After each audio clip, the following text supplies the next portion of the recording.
नमस्कार। कथा कहानी काव्य में आपका स्वागत है। आइए हमारे साथ इस साहित्यिक सफर पर। मेरा नाम है मनीषा और हमारी आज की कहानी है मुंशी प्रेमचंद के उपन्यास सेवा सदन का 16वां भाग। पिछले भाग में आपने सुना, रात के अंधेरे में कृष्णचंद्र अपने जीवन का अंत करने के लिए गंगा तट की तरफ जाते हैं तो रास्ते में उन्हें गजाधर मिल गया। गजाधर ने उन्हें सारी कहानी सुनाई कि कैसे उसकी उपेक्षा ने सुमन को उस रास्ते पर धकेल दिया। पहले कृष्णचंद्र को क्रोध आया, लेकिन एक तरफ उनका मन सुमन की तरफ से नरम पड़ गया और दूसरी तरफ उन्होंने आत्महत्या का विचार त्याग दिया। रात को गजाधर की कुटी में जब उनकी नींद खुली तो फिर से वही विचार हावी होने लगा। रात के अंधेरे में गंगा में घुसे तो फिर विचार तो बदल गया, लेकिन कदमों और गंगा की लहरों ने उनका साथ न दिया। उनकी अंतिम आवाज गजाधर ने सुनी भी, लेकिन कुछ कर नहीं पाया। घर में शांता अपने पिता के कहे अंतिम शब्दों की प्रेरणा से सहिष्णुता की प्रतिमूर्ति हो गई थी। उसे घर में कोई कुछ भी कह ले, कैसा भी व्यवहार करे, वह कभी कुछ नहीं कहती थी। हालांकि उसे मुकदमे की बात सुनकर दुख होता था, लेकिन उस बीच में कुछ कहना अनुचित समझती थी। फिर से अपने विवाह की बात सुनकर उससे रहा नहीं गया। उसने पदम सिंह को धर्म पिता संबोधित कर उसे वहां से ले जाने के लिए चिट्ठी लिख दी। वह स्वयं को विवाहिता ही समझती थी, इसीलिए उसे फिर से विवाह की बात अनुचित लगती थी। अब आगे। पदम सिंह का पहला विवाह उस समय हुआ था जब वह कॉलेज में पढ़ते थे और एमए पास हुए तो वह एक पुत्र के पिता थे। पर बालिका वधू शिशुपालन का मर्म न जानती थी। बालक जन्म के समय तो हृष्ट पुष्ट था, पर पीछे धीरे धीरे क्षीण होने लगा था। यहाँ तक कि छठे महीने माता और शिशु दोनों ही चल बसे। पदम सिंह ने निश्चय किया अब विवाह न करूंगा, मगर वकालत पास करने पर उन्हें फिर वैवाहिक बंधन में फंसना पड़ा। सुभद्रा रानी वधू बनकर आई। इसे आज 7 वर्ष हो गए। पहले 2-3 साल तक तो पदम सिंह को संतान का ध्यान ही नहीं हुआ। यदि भामा इसकी चर्चा करती तो वह टाल जाते, कहते मुझे संतान की इच्छा नहीं, मुझसे यह बोझ न संभलेगा। अभी तक संतान की आशा थी, इसलिए अधीर नहीं होते थे। लेकिन जब चौथा साल भी यों ही कट गया तो उन्हें कुछ निराशा होने लगी। मन में चिंता हुई, क्या सचमुच मैं निसंतान ही रहूंगा? ज्यों ज्यों दिन गुजरते थे यह चिंता बढ़ती जाती थी। अब उन्हें अपना जीवन कुछ शून्य सा मालूम होने लगा। सुभद्रा से वह प्रेम न रहा। सुभद्रा ने इसे ताड़ लिया। उसे दुख तो हुआ, पर इसे अपने कर्मों का फल समझकर उसने संतोष किया। पदम सिंह अपने को बहुत समझाते कि तुम्हें संतान लेकर क्या करना है। जन्म से लेकर 25 वर्ष की आयु तक उसे जिलाओ, खिलाओ, पढ़ाओ। इस पर भी यह शंका लगी रहती है कि वह किसी ढंग की भी होगी या नहीं। लड़का मर गया तो उसके नाम को लेकर रो, जो कहीं हम मर गए तो उसकी जिंदगी ही नष्ट हो गई। हमें यह सुख नहीं चाहिए, लेकिन इन विचारों से मन को शांति न मिलती।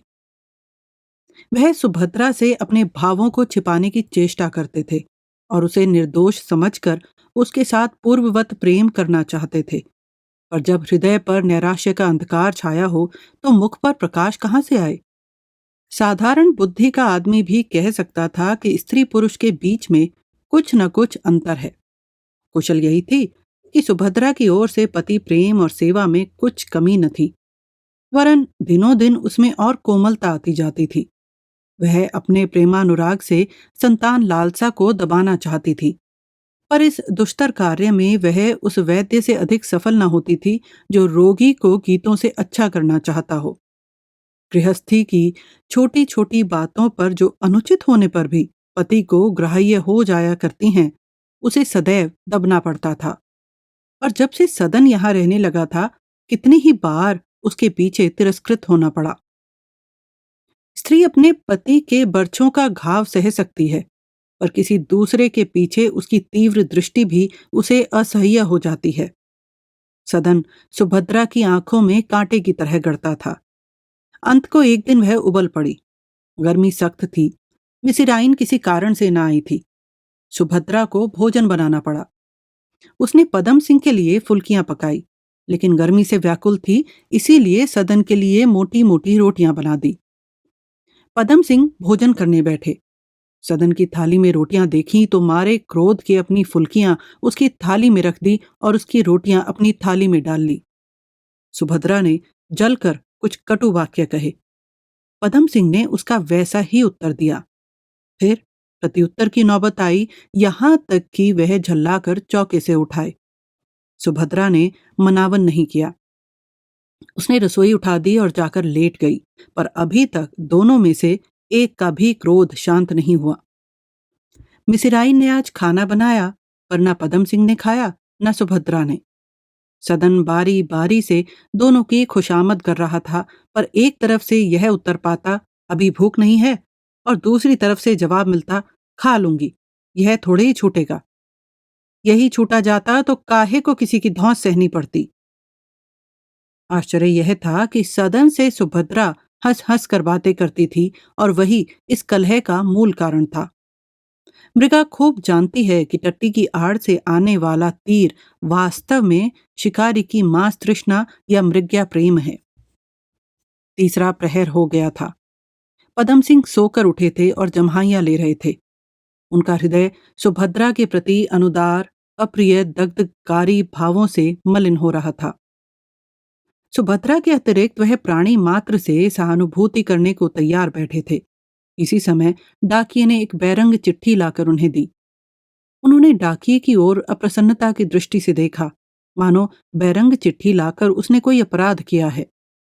पहले तो उन्हें इच्छा हुई कि इसे लौटा दें, कि किसी दरिद्र मुवक्किल ने इसमें अपनी विपत्ति गाई होगी, लेकिन कुछ सोचकर चिट्ठी ले ली और खोलकर पढ़ने लगे। यह शांता का पत्र था। उसे एक बार पढ़कर मेज पर रख दिया। एक क्षण के बाद फिर उठाकर पढ़ा और तब कमरे में टहलने लगे। इस समय यदि मदन सिंह वहां होते तो वह पत्र उन्हें दिखाते और कहते, यह आपके कुल मर्यादा अभिमान का, आपकी लोक निंदा भय का फल है। आपने एक आदमी का प्राणघात किया, उसकी हत्या आपके सिर पड़ेगी। पदम सिंह को मुकदमे की बात पढ़कर एक प्रकार का आनंद सा हुआ। बहुत अच्छा हो कि यह मुकदमा दायर हो और उनकी कुलीनता का गर्व धूल में मिल जाए। उमानाथ की डिग्री अवश्य होगी, और तब भाई साहब को ज्ञात होगा कि कुलीनता कितनी महंगी वस्तु है।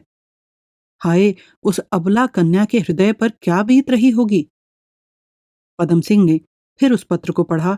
उन्हें उसमें अपने प्रति श्रद्धा का एक स्रोत सा बहता हुआ मालूम हुआ। इसने उनकी न्यायप्रियता को उत्तेजित सा कर दिया। धर्मपिता इस शब्द ने उन्हें वशीभूत कर दिया। उसने उनके हृदय में वात्सल्य के तार का स्वर कंपित कर दिया। वह कपड़े पहनकर विठल दास के मकान पर जा पहुंचे। वहां मालूम हुआ कि वे कुंवर अनिरुद्ध सिंह के यहाँ गए हुए हैं। तुरंत बाइसिकल उधर फेर दी। वह शांता के विषय में इसी समय कुछ न कुछ निश्चय कर लेना चाहते थे।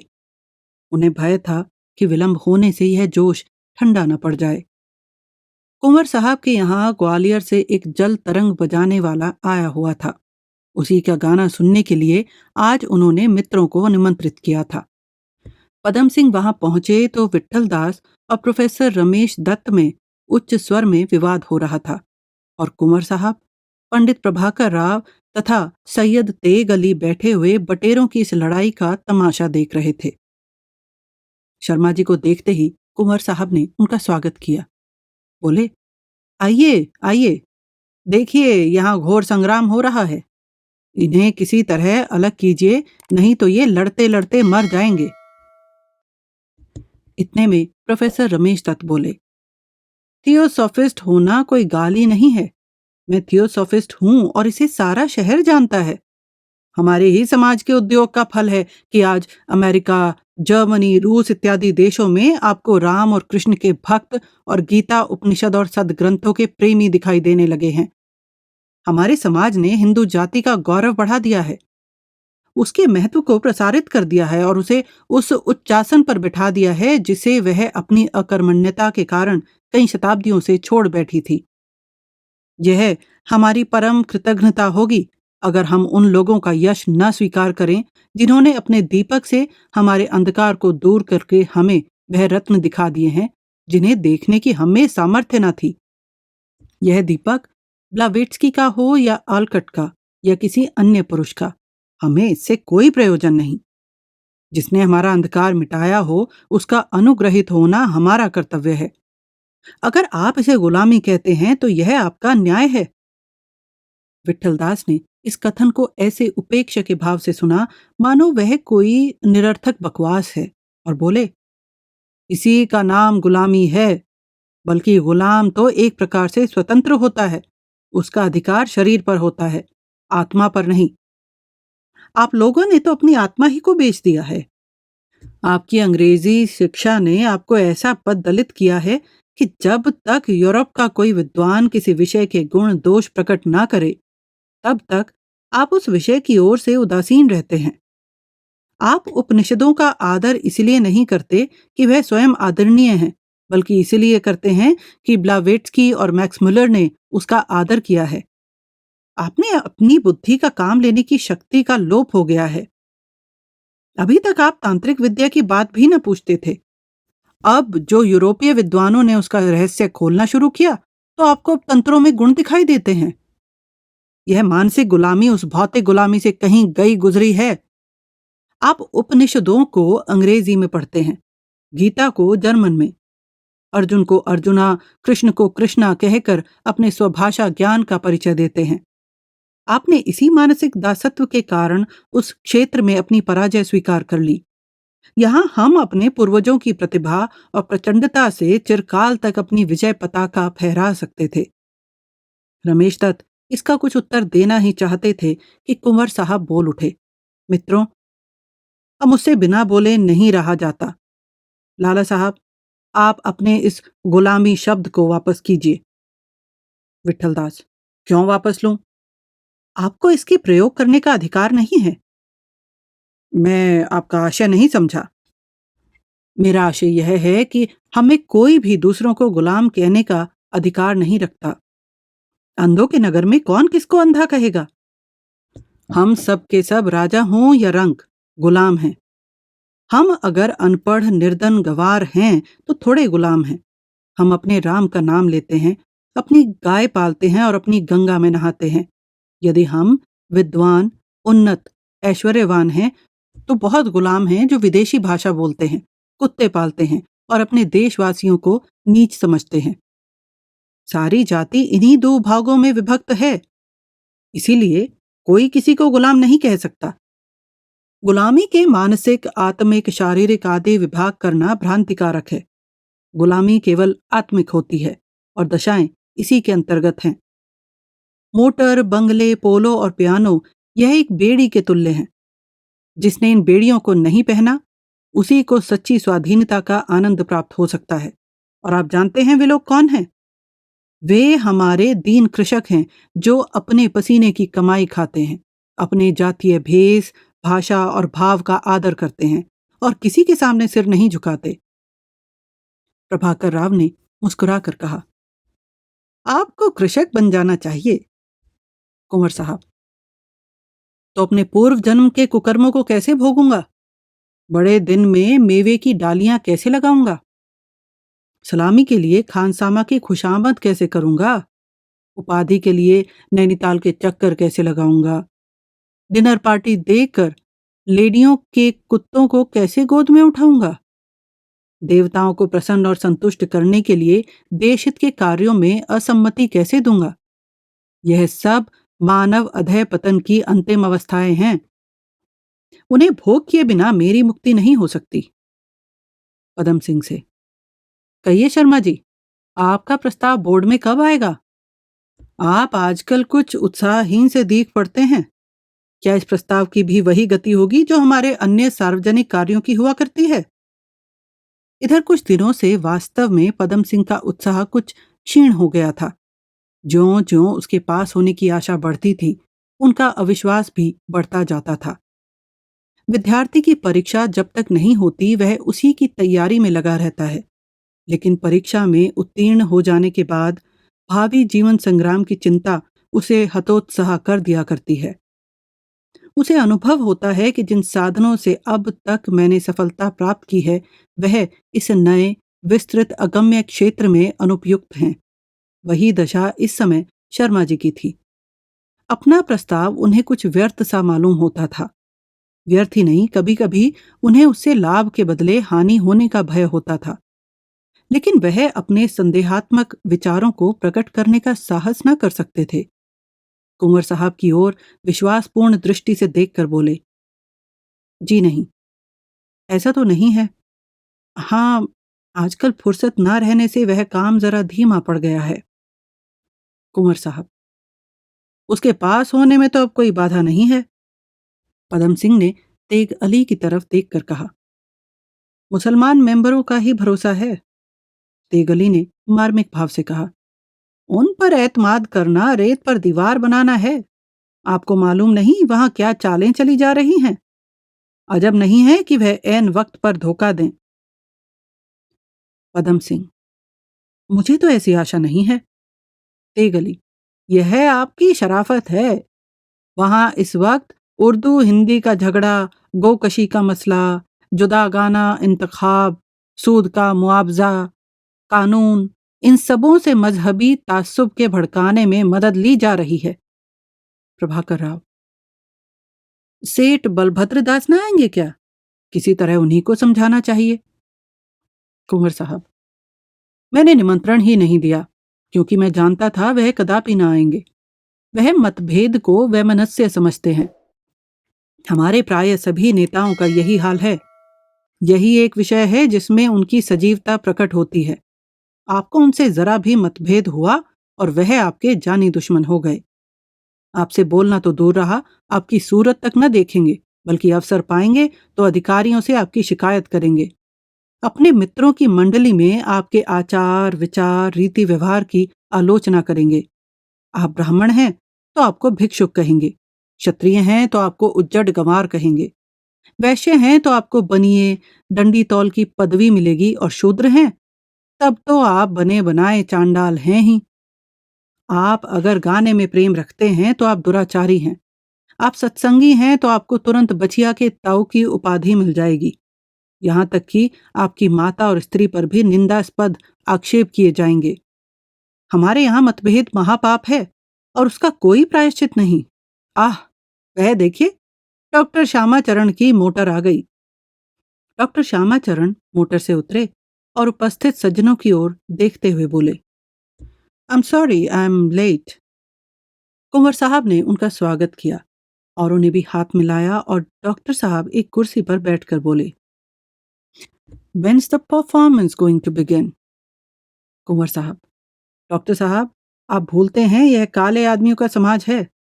डॉक्टर साहब ने हंसकर कहा, माफ कीजिएगा, मुझे याद न रहा कि आपके यहाँ मलेच्छों की भाषा बोलना मना है। कुंवर साहब, लेकिन देवताओं के समाज में तो कभी ऐसी भूल नहीं करते। डॉक्टर, तो महाराज उसका कुछ प्रायश्चित करा लीजिए। कुंवर साहब, इसका प्रायश्चित यही है कि आप मित्रों से अपनी मातृभाषा का व्यवहार किया कीजिए। डॉक्टर, आप राजा लोग हैं, आपसे यह प्रण निभ सकता है, हमसे इसका पालन क्यों कर हो सकता है? अंग्रेजी तो हमारी लिंग्वा फ्रैंका सार्वदेशिक भाषा हो रही है। कुंवर साहब, उसे आप ही लोगों ने तो यह गौरव प्रदान कर रखा है। फारस और काबुल के मूर्ख सिपाहियों और हिंदू व्यापारियों के समागम से उर्दू जैसी भाषा का प्रादुर्भाव हो गया। अगर हमारे देश के भिन्न भिन्न प्रांतों के विद्वजन परस्पर अपनी ही भाषा में संभाषण करते तो अब तक कभी की सार्वदेशिक भाषा बन गई होती। जब तक आप जैसे विद्वान लोग अंग्रेजी के भक्त बने रहेंगे, कभी एक सार्वदेशिक भाषा का जन्म न होगा। मगर यह काम कष्ट साध्य है, इसे कौन करे? यहाँ तो लोगों को अंग्रेजी जैसे समुन्नत भाषा मिल गई, सब उसी के हाथों बिक गए। मेरी समझ में नहीं आता कि अंग्रेजी भाषा बोलने और लिखने में लोग अपना क्यों गौरव समझते हैं। मैंने भी अंग्रेजी पढ़ी है, 2 साल विलायत रह आया हूं और आपके कितने ही अंग्रेजी के धुरंधर पंडितों से अच्छी लिख और बोल सकता हूं, पर मुझे उससे घृणा होती है। जैसे किसी अंग्रेज के उतारे हुए कपड़े पहनने से। पदम सिंह ने इन बातों में कोई भाग न लिया। जो ही अवसर मिला, उन्होंने विठल दास को बुलाया और उन्हें एकांत में ले जाकर शांता का पत्र दिखाया। विठल दास ने कहा, अब आप क्या करना चाहते हैं? मेरी तो कुछ समझ में नहीं आता। जब से यह पत्र मिला है, ऐसा मालूम होता है मानो नदी में बहा जाता हूं। कुछ ना कुछ तो करना ही पड़ेगा। क्या करूं? शांता को बुला लाइए। सारे घर से नाता टूट जाएगा। टूट जाए, कर्तव्य के सामने किसी का क्या भय? यह तो आप ठीक कहते हैं, पर मुझ में इतनी सामर्थ्य नहीं। भैया को मैं अप्रसन्न करने का साहस नहीं कर सकता। अपने यहां न रखिए, विधवा आश्रम में रख दीजिए। यह तो कठिन नहीं। हाँ, यह आपने अच्छा उपाय बताया। मुझे इतना भी न सूझा था। कठिनाई में मेरी बुद्धि जैसे चरने चली जाती है। लेकिन जाना आपको पड़ेगा। यह क्यों? आपके जाने से काम न चलेगा? भला उमानाथ उसे मेरे साथ क्यों भेजने लगे?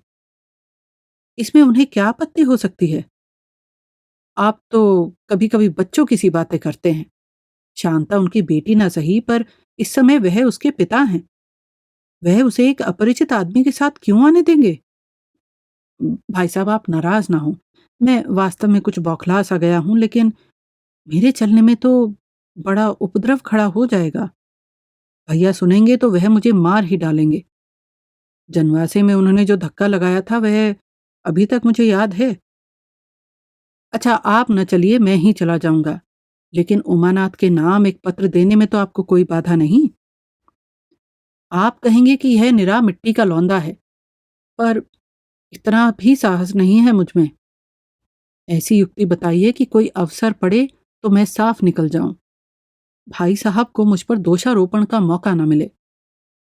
विठलदास ने झुंझला कर उत्तर दिया, मुझे ऐसी युक्ति नहीं सूझती। भले मानुष, आप ही अपने को आदमी कहेंगे? कहाँ तो वह धुआंधार व्याख्यान देते हैं, ऐसे उच्च भावों से भरा हुआ मानो मुक्तात्मा है, और कहाँ यह भीरुता? पदम सिंह ने लज्जित होकर कहा, इस समय जो चाहे कह लीजिए, पर इस काम का सारा भार आपके ऊपर रहेगा। अच्छा, एक तार तो दे दीजिएगा, या इतना भी ना होगा? हाँ, मैं तार तो दे दूंगा। मैं तो जानता था कि आप कोई राह निकालेंगे। अब अगर कोई बात आ पड़ी तो मैं कह दूंगा कि मैंने तार नहीं दिया, किसी ने मेरे नाम से दे दिया होगा। मगर एक ही क्षण में उनका विचार पलट गया। अपनी आत्मभीरुता पर लज्जा आई। मन में सोचा, भाई साहब ऐसे मूर्ख नहीं हैं कि इस धर्म कार्य के लिए मुझसे अप्रसन्न हो, और यदि हो भी जाएं तो मुझे इसकी चिंता न करनी चाहिए। विठलदास, तो आज ही तार दे दीजिए। लेकिन यह सरासर जालसाजी होगी। हाँ, होगी तो आप ही समझिए। मैं चलूं तो कैसा हो? बहुत ही उत्तम, सारा काम ही बन जाए। अच्छी बात है, मैं और आप दोनों चलें। तो कब?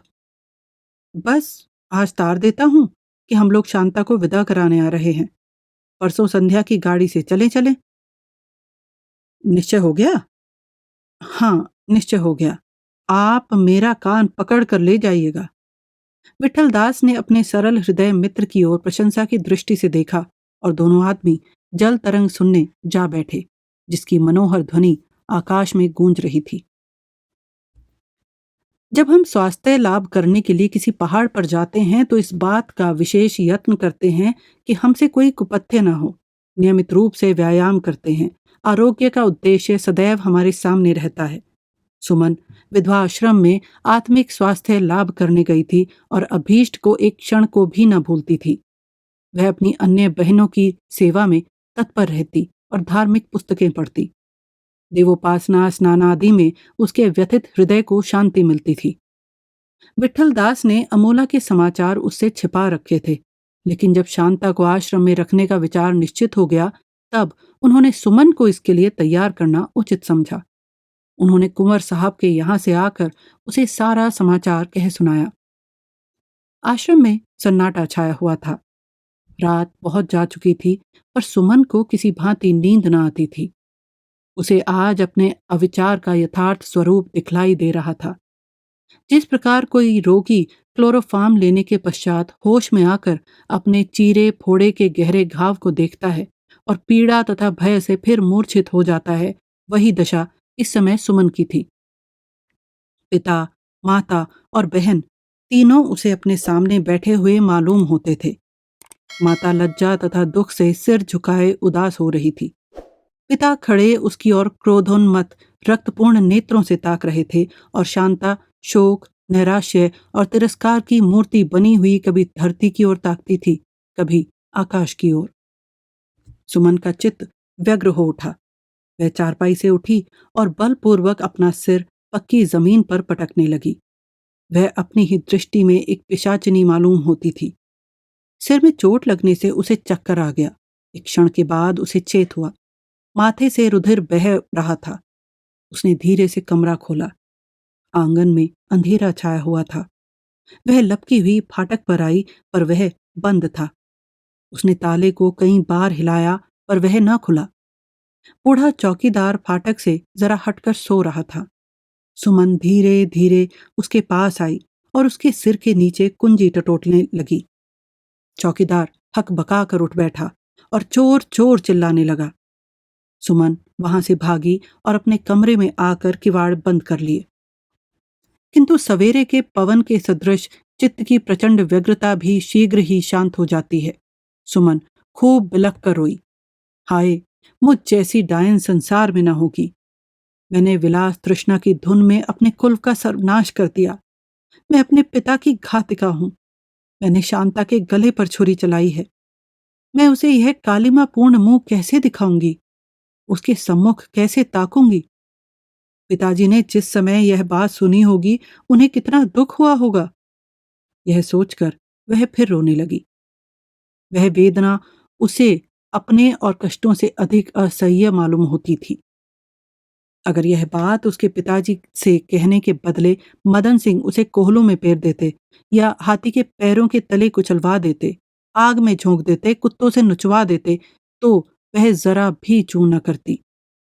अगर विलास की इच्छा और निर्दय अपमान ने उसकी लज्जा शक्ति को शिथिल न कर दिया होता, तो वह कदापि घर से बाहर पांव न निकालती। वह अपने पति के हाथों कड़ी से कड़ी यातना सहती और घर में पड़ी रहती।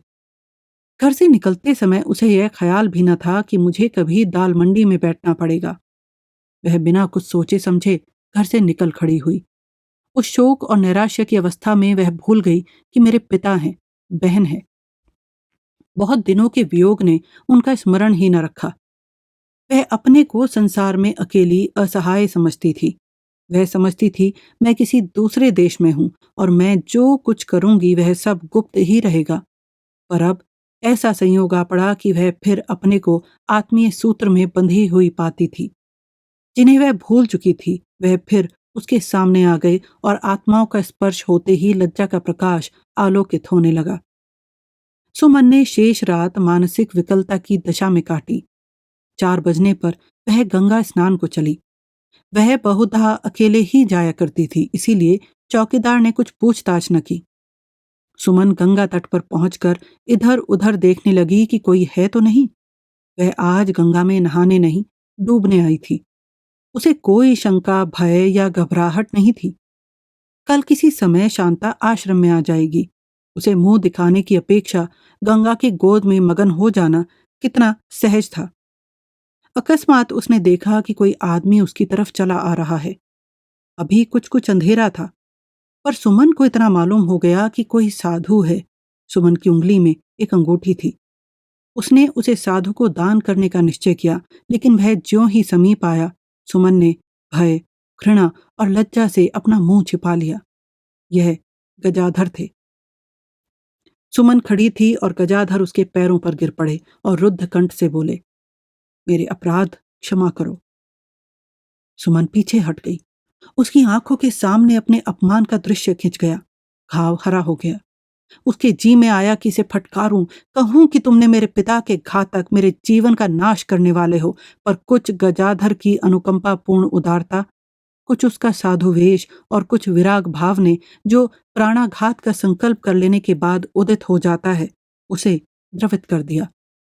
उसके नयन सजल हो गए। करुण स्वर से बोली, तुम्हारा कोई अपराध नहीं है। जो कुछ हुआ वह सब मेरे कर्मों का फल था। गजाधर, नहीं सुमन, ऐसा मत कहो। सब मेरी मूर्खता और अज्ञानता का फल है। मैंने सोचा था कि उसका प्रायश्चित कर सकूंगा, पर अपने अत्याचार का भीषण परिणाम देखकर मुझे विदित हो रहा है कि उसका प्रायश्चित नहीं हो सकता। मैंने इन्हीं आंखों से तुम्हारे पिता को गंगा में लुप्त होते देखा है। सुमन ने उत्सुक भाव से पूछा, क्या तुमने पिता को डूबते देखा है? हाँ सुमन, डूबते देखा है। मैं रात को अमोला जा रहा था। मार्ग में वह मुझे मिल गए। मुझे अर्धरात्रि के समय उन्हें गंगा की ओर जाते देखकर संदेह हुआ। उन्हें अपने स्थान पर लाया और उनके हृदय को शांत करने की चेष्टा की। फिर यह समझकर कि मेरा मनोरथ पूरा हो गया, मैं सो गया। थोड़ी देर में जब उठा तो उन्हें वहां न देखा। तुरंत गंगा तट की ओर दौड़ा। उस समय मैंने सुना कि वह मुझे पुकार रहे हैं, पर जब तक मैं यह निश्चय कर सकूं कि वह कहाँ हैं, उन्हें निर्दयी लहरों ने ग्रस लिया। वह दुर्लभ आत्मा मेरी आंखों के सामने स्वर्गधाम को सिधरी। तब तक मुझे मालूम न था कि मेरा पाप इतना घोरतम है, वह अक्षम्य है, अदंड्य है। मालूम नहीं ईश्वर के यहाँ मेरी क्या गति होगी। गजाधर की आत्मवेदना ने सुमन के हृदय पर वही काम किया जो साबुन मैल के साथ करता है। उसने जमे हुए मालिन्य को काटकर ऊपर कर दिया। वह संचित भाव ऊपर आ गए जिन्हें वह गुप्त रखना चाहती थी। बोली, परमात्मा ने तुम्हें सद्बुद्धि प्रदान कर दी है।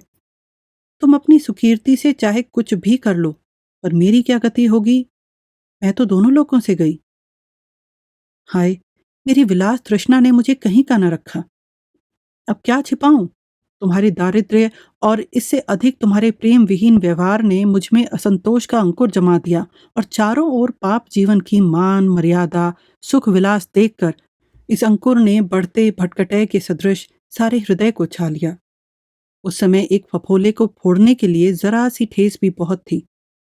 तुम्हारी नम्रता, तुम्हारा प्रेम, तुम्हारी सहानुभूति, तुम्हारी उदारता उस फफोले पर फाहे का काम कर देती, पर तुमने उसे मसल दिया। मैं पीड़ा से व्याकुल संज्ञाहीन हो गई। तुम्हारे उस पाशविक पैशाचिक व्यवहार का जब स्मरण होता है तो हृदय में एक ज्वाला सी दहकने लगती है और अंतःकरण से तुम्हारे प्रति शाप निकल आता है। यह मेरा अंतिम समय है। एक क्षण में यह पापमय शरीर गंगा में डूब जाएगा। पिताजी की शरण में पहुंच जाऊंगी। इसीलिए ईश्वर से प्रार्थना करती हूँ कि तुम्हारे अपराधों को क्षमा करें। गजाधर ने चिंतित स्वर में कहा, सुमन, यदि प्राण देने से पापों का प्रायश्चित होता तो मैं अब तक कभी का प्राण दे चुका होता। कम से कम दुखों का तो अंत हो जाएगा। हाँ, तुम्हारे दुखों का अंत हो सकता है, पर उनके दुखों का अंत ना होगा जो तुम्हारे दुखों से दुखी हो रहे हैं। तुम्हारे माता पिता शरीर बंधन से मुक्त हो गए हैं, लेकिन उनकी आत्माएं अपनी विदेहावस्था में तुम्हारे पास विचर रही हैं। वह सभी तुम्हारे सुख से सुखी और दुख से दुखी होंगे। सोच लो कि प्राणघात करके उनको दुख पहुंचाओगी या अपना पुनरुद्धार करके उन्हें सुख और शांति दोगी। पश्चाताप अंतिम चेतावनी है जो हमें आत्म सुधार के निमित्त ईश्वर की ओर से मिलती है। यदि इसका अभिप्राय न समझकर हम शोकावस्था में अपने प्राणों का अंत कर दें तो मानो हमने आत्मोद्धार की इस अंतिम प्रेरणा को भी निष्फल कर दिया।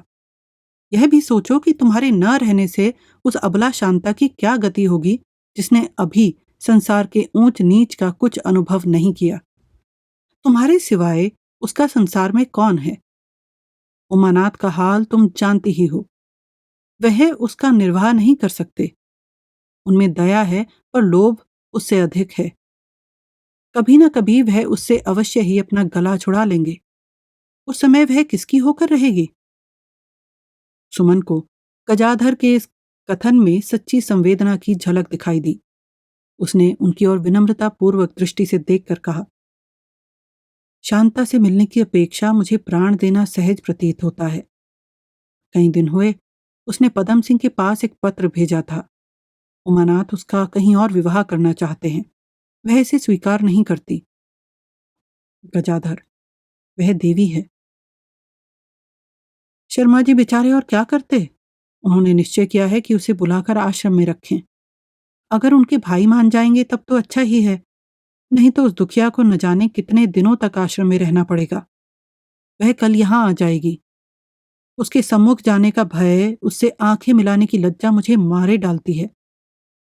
जब वह तिरस्कार की आंखों से मुझे देखेगी, उस समय मैं क्या करूंगी? और जो कहीं घृणावश मुझसे गले मिलने में संकोच किया, तब तो मैं उसी क्षण विष खा लूंगी। इस दुर्गति से प्राण देना ही अच्छा है। गजाधर ने सुमन को श्रद्धा भाव से देखा। उन्हें अनुभव हुआ कि ऐसी अवस्था में मैं वही करता जो सुमन करना चाहती है। बोले, सुमन, तुम्हारे यह विचार यथार्थ हैं, पर तुम्हारे हृदय पर चाहे जो कुछ बीते, शांता के हित के लिए तुम्हें सब कुछ सहना पड़ेगा। तुमसे उसका जितना कल्याण हो सकता है, उतना अन्य किसी से नहीं हो सकता। अब तक तुम अपने लिए जीती थी, अब दूसरों के लिए जियो। यह कह गजाधर जिधर से आए थे उधर ही चले गए। सुमन गंगा जी के तट पर देर तक खड़ी उनकी बातों पर विचार करती रही। फिर स्नान करके आश्रम की ओर चली, जैसे कोई आदमी समर में परास्त होकर घर की ओर जाता है। हमारे साथ बने रहने के लिए धन्यवाद। आपको अभी तक ये कहानी कैसी लगी, हमें नीचे कमेंट बॉक्स में बताएं। आपके कमेंट्स और लाइक हमें प्रोत्साहित करते हैं और इससे चैनल की भी मदद होती है। अपने दोस्तों और परिवार के साथ कहानियां शेयर कीजिए, और अगर आपने अभी तक सब्सक्राइब नहीं किया है तो सब्सक्राइब करें और साथ में बेल आइकन दबाना न भूलें। इससे हमारे अपडेट्स आपको सबसे पहले मिलेंगे। जल्दी ही मिलते हैं कहानी के अगले भाग के साथ।